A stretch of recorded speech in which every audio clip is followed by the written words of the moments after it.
Hey there, tech fans. November 6th in tech history. In 1980, IBM and Microsoft formally signed a contract whereby Microsoft will create an operating system for the in-development IBM PC. During the summer of 1980, IBM was originally interested in licensing the popular CP/M operating system, but the inability to come to an agreement with Digital Research led IBM to ask Microsoft if they could develop an operating system similar to CP/M. Microsoft was already going to work with IBM to deliver their basic programming language for the IBM PC, but they did not have an operating system. However, Microsoft knew that a small company named Seattle Computer Products had developed an operating system similar to CP/M called QDOS for quick and dirty operating system. Microsoft suggested to IBM that QDOS could work as the IBM PC's operating system.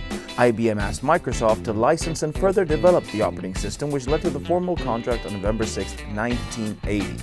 After the contract was signed in December 1980, Microsoft would license the QDOS operating system to begin development of the IBM PC version.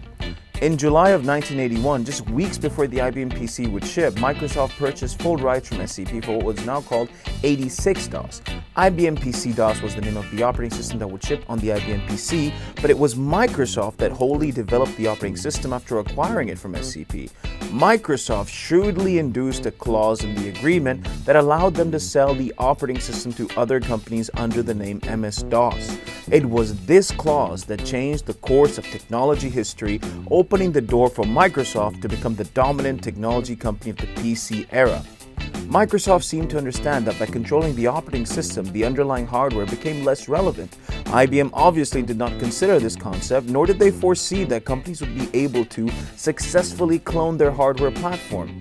Once companies were able to clone the hardware, they needed an operating system. Microsoft was more than happy to provide them with that operating system, which by design was completely compatible with IBM's PC-DOS. Once IBM lost control of the platform they created, power shifted to the one major commonality between the IBM-compatible clones: Microsoft's operating system.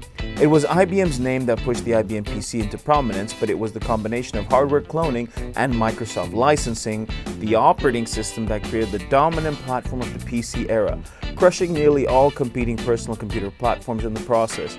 Without this seemingly minor clause in this pivotal contract, the history of the PC era could have been quite different than it was.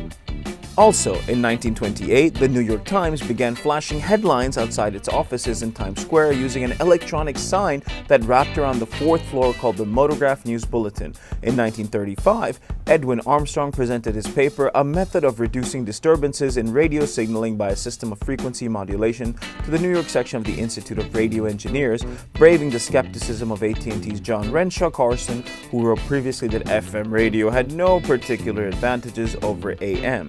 1923, Jacob Schick patents the first electric razor.